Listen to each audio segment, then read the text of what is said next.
നമസ്കാരം. ഇന്ന് oral hygiene day ആണ്. വായയുടെ ആരോഗ്യം നന്നായാൽ ശരീരത്തിൻ്റെ ആരോഗ്യം നന്ന് എന്നൊരു ചൊല്ലുണ്ട്. നമ്മൾ ഒരാളെ കണ്ടു കഴിഞ്ഞാൽ അയാളുടെ വായിൽ ഓറൽ ഹൈജീൻ നല്ലതാണ് എന്നെങ്ങനെ പറയാൻ പറ്റും? പല കാര്യങ്ങളുണ്ട്. ഒന്ന്, അയാളുടെ വായിൽ ഡീകേ, അതായത് പല്ലിന് കേട് ഉണ്ടാവാതിരിക്കുക. ഉണ്ടെങ്കിൽ അത് ഫില്ല് ചെയ്ത ടൂത്ത് ആയിരിക്കണം. ഫില്ല് ചെയ്ത ടൂത്ത് എന്ന് പറയുന്നത് നമുക്ക് ഹെൽത്തി ആണ് എന്ന് നമുക്ക് കൺസിഡർ ചെയ്യാം.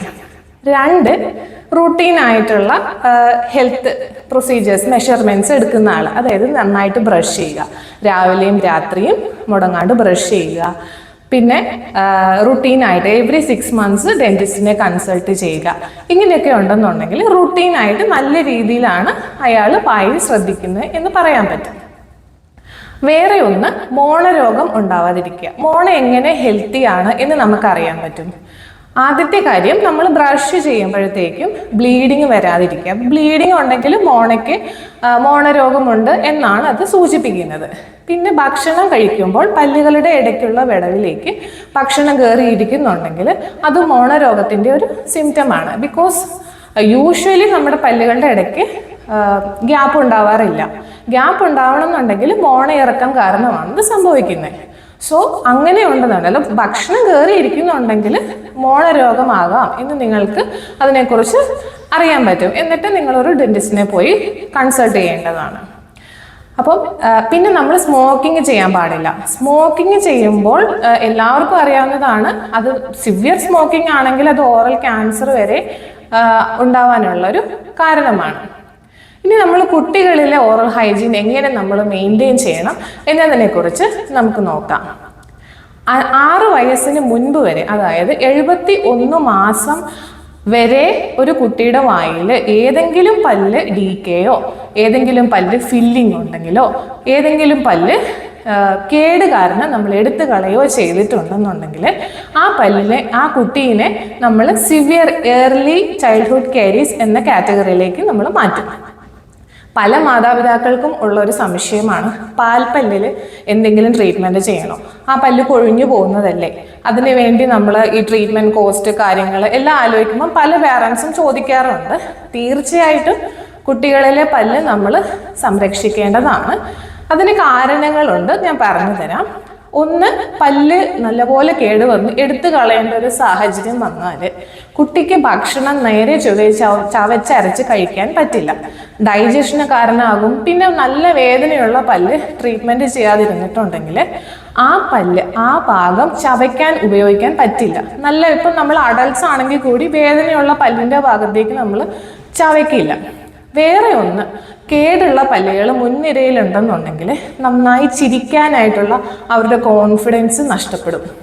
നമ്മൾ സോഷ്യൽ സ്മൈൽ, ബാക്കിയുള്ളവരുമായിട്ട് ഇൻട്രാക്ഷൻ ചെയ്യാനായിട്ടും ഒക്കെ ഉള്ള ഒരു കുട്ടിയുടെ കഴിവിനെ അത് ബാധിക്കും. കുട്ടി പിൻവലിയപ്പെടും. ഇതൊക്കെയാണ് കാര്യം. പിന്നെ ഏറ്റവും വലിയൊരു റീസൺ എന്ന് പറയുന്നത് കുട്ടി ഗ്രോയിങ് സ്റ്റേജിലാണ്. അതായത് പല്ല് വേഗം എടുത്തു കളഞ്ഞിട്ടുണ്ടെന്നുണ്ടെങ്കിൽ കുട്ടിയുടെ മോണയുടെ, അതായത് അപ്പർ താടി, അതായത് മേൽത്താടി, കീഴ്ത്താടി എന്നിവയുടെ ഗ്രോത്തിനെ അത് ബാധിക്കും.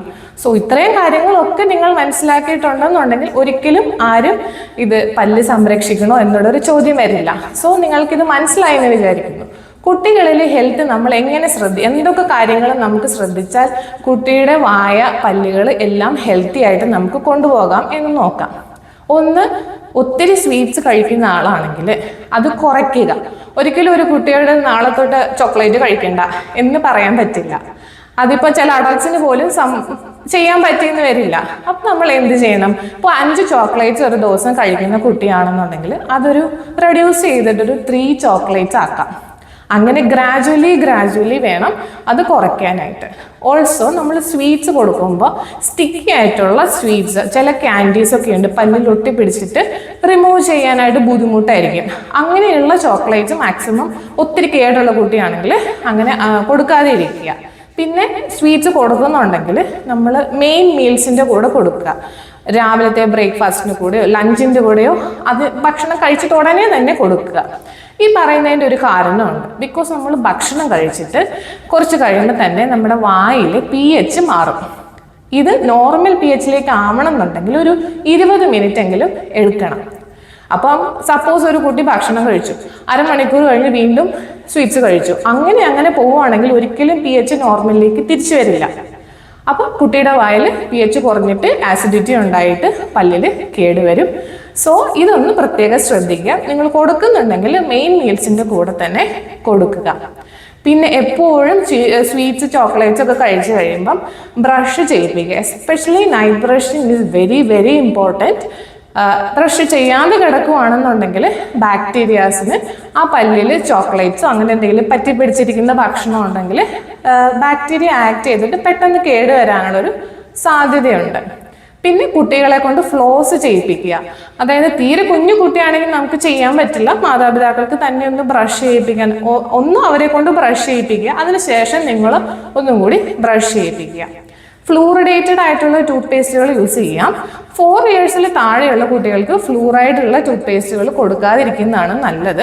ബിക്കോസ് അവർ നന്നായിട്ട് ബ്രഷ് ചെയ്തിട്ട് സ്പിറ്റ് ചെയ്യാനായിട്ട് പഠിച്ചു വരുന്നതേ ഉള്ളൂ. അപ്പോൾ ഒത്തിരി ഫ്ലൂറൈഡ് ഇൻജസ്റ്റ് ചെയ്യുവാണെങ്കിൽ അത് അവർക്ക് ഡൈജഷൻ ഇഷ്യൂസ്, ഗ്യാസ്ട്രിക് ഇഷ്യൂസ് ഒക്കെ ഉണ്ടാവും. അപ്പോൾ ഫ്ലൂറൈഡ് ഇല്ലാത്തത് 4 ഇയേഴ്സിന് താഴെ കൊടുക്കാം. എബവ് 4 ഇയേഴ്സ് നമുക്ക് ഫ്ലൂറൈഡ് ഉള്ള പേസ്റ്റുകൾ കൊടുക്കാം. അതേപോലെ തന്നെ ചെറിയ ക്യാവിറ്റി കാണുമ്പോൾ തന്നെ നമ്മൾ പാരൻസ് ശ്രദ്ധിക്കണം. കാരണം കുട്ടികൾ ചെറിയ ക്യാവിറ്റി ഉണ്ടെങ്കിൽ പറയില്ല. എപ്പോഴും കുട്ടികളുടെ വായ നിങ്ങളൊന്ന് നോക്കുക, വലിയ ക്യാവിറ്റി ആക്കാണ്ട് ഇരിക്കുക. വലിയ ക്യാവിറ്റി ആവുകയാണെങ്കിൽ ഓഫ് കോഴ്സ് പെയിൻ വരും, റൂട്ട് കനാൽ ചെയ്യേണ്ടതാണ്. അഡൾട്ട്സിനെ പോലെ തന്നെ കുട്ടികൾക്കും റൂട്ട് കനാൽ വേര് ചികിത്സ അഥവാ പൾപെക്ടമി എന്ന് പറയുന്ന പ്രൊസീജിയർ ഉണ്ട്. അഡൾട്ട്സിന്റെ പോലെ തന്നെ ഒരു പ്രൊസീജിയറാണ്. പക്ഷേ ഈ പല്ലിൽ ഫില്ല് ചെയ്യുന്ന മെറ്റീരിയൽ, അതായത് വേര് ദ്രവിച്ചു പോകുന്ന സമയത്ത് തന്നെ ഇതും ഈ മെറ്റീരിയലും ദ്രവിച്ചു പൊക്കോളും. സോ അതിനെക്കുറിച്ച് നമ്മൾ വെറി ചെയ്യേണ്ട ആവശ്യമില്ല. ഓൾവേസ് റൂട്ട് കനാൽ ചെയ്ത് കഴിഞ്ഞിട്ട് ക്യാപ്പ് ഇട്ട് വെച്ച് കഴിഞ്ഞാൽ ഈ ഫില്ലിങ്, മേളിൽ ഒരു ഫില്ലിങ് കൊടുക്കും, ആ ഫില്ലിങ് പോവാതെ ഇരിക്കും. സോ ഓൾവേസ് ക്യാപ്പ് ഇടുന്നത് തന്നെയാണ് കുട്ടികളിൽ എന്തുകൊണ്ടും നല്ലത്. ക്യാപ്പ് നമുക്ക് 2 രീതിയിലുണ്ട്. സ്റ്റെയിൻലെസ് സ്റ്റീൽ ക്യാപ്പും ഉണ്ട്, സിർക്കോണിയ ക്യാപ്പും ഉണ്ട്. സിർക്കോണിയ ക്യാപ്പ് ആണെന്നുണ്ടെങ്കിൽ വൈറ്റ് കളറാണ്, കുറച്ചും കൂടി ഫ്രണ്ടിലൊക്കെ ആണെന്നുണ്ടെങ്കിൽ എസ്തെറ്റിക്കലി അപ്പീലിംഗ് ആണ്. Stainless steel cap of course steel കളറാണ്. അത് നമുക്ക് പോസ്റ്റീരിയേഴ്സിൽ വേണമെങ്കിൽ സെലക്ട് ചെയ്യാം. പോസ്റ്റീരിയേഴ്സിലും സിർക്കോണിയ ക്യാപ്പ് അവൈലബിൾ ആണ്. ഓൾസോ നമുക്ക് എല്ലാവർക്കും അറിയാം 6 വയസ്സാകുമ്പോഴാണ് പെർമനന്റ് പല്ലുകൾ വന്നു തുടങ്ങുന്നത്. ഇപ്പം ഈ കുറേ നാളായിട്ട് നമ്മൾ കാണുന്ന ചില കുട്ടികൾക്കൊക്കെ 5 ഇയർ തൊട്ടേ പെർമനന്റ് പല്ല് വരുന്നുണ്ട്. അപ്പോൾ അതായത് നമുക്കിത് ലൈഫ് ലോങ് വേണ്ട പല്ലാണ്. സോ ചെറുതിലേ നമ്മൾ ശ്രദ്ധിച്ചില്ലെങ്കിൽ, ചെറുതിലേ കേടായാൽ അത് പിന്നെ ബുദ്ധിമുട്ടായിരിക്കും. അപ്പോൾ അണപ്പല്ലുകൾ, ഫസ്റ്റ് അണപ്പല്ല്, പെർമനന്റ് അണപ്പല്ല് വരുന്നത് 6 വയസ്സിലാണ്. 5.5 വയസ്സ് തൊട്ട് വരെ ഇപ്പം കാണുന്നുണ്ട്. സോ ആ അണപ്പല്ല് നല്ല കേടുള്ള പാൽപ്പല്ലൊക്കെ ഉള്ള കുട്ടിയാണെങ്കിൽ ഓഫ് കോഴ്സ് പുതിയ അണപ്പല്ലിലും കേടുവരാനുള്ള സാധ്യതയുണ്ട്. അപ്പം നമ്മൾ എന്ത് ചെയ്യണം?